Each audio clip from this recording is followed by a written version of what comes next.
கர்த்தர் உரைக்கிறார், முந்தினவைகளை நினைக்க வேண்டாம், பூர்வமானவைகளை சிந்திக்க வேண்டாம்.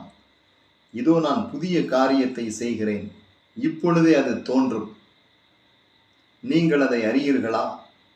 நான் வனாந்தரத்திலே வழியையும் அவாந்தர வெளியிலே ஆறுகளையும் நான் உண்டாக்குகிறேன் என்று ஆண்டவராகிய இயேசு இன்று இரவு ஏசாயா 43:18-19 மூலமாக உங்களை பலப்படுத்துகிறார், திடப்படுத்துகிறார்.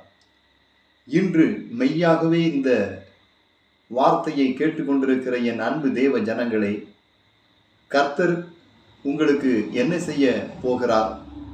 எதற்காக? உங்கள் அழுகுரல், உங்கள் மனவேதனைகளை ஜீவனுள்ள பரலோக பிதாவின் செவிகள் கேட்டிருக்கிறது. இயேசுவின் நாமத்தில் உங்களுக்கு ஒரு அற்புதம் செய்யும்படி தேவன் தீர்மானித்திருக்கிறார்.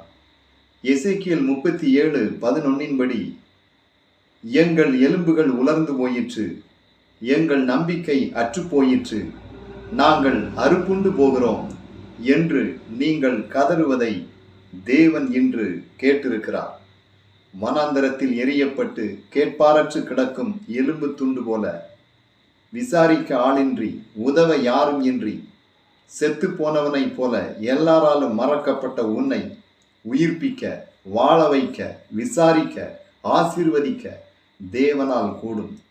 இன்று அவர் சொல்லுகிறார், முதலாவது நான் உங்களை உயிர்ப்பிக்க விரும்புகிறேன்.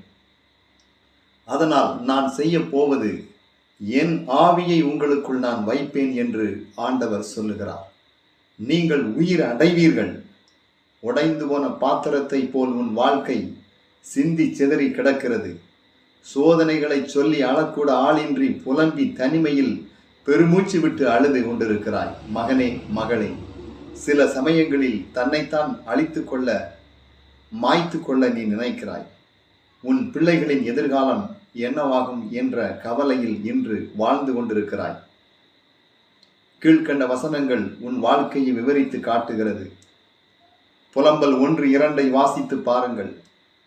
காலங்களில் அழுது கொண்டிருக்கிறாள். அவளுடைய கண்ணீர் அவளுடைய கன்னங்களில் வடிகிறது. ஆனாலும் எல்லாராலும் மறக்கப்பட்ட அவளை, உடைந்த பாத்திரத்தை போல் இருக்கக்கூடிய அவளை தேற்ற யாருமே இல்லை. சங்கீதம் 31:12 சொல்லுகிறது, ஆண்டவரே, நான் ஒரு புழு, மனுஷன் அல்ல, மனுஷரால் நிந்திக்கப்பட்டும் ஜனங்களால் அவமதிக்கப்பட்டும் இருக்கிறேன் என்று சங்கீதம் 22:6 பக்தன் சொல்லுகிறான்.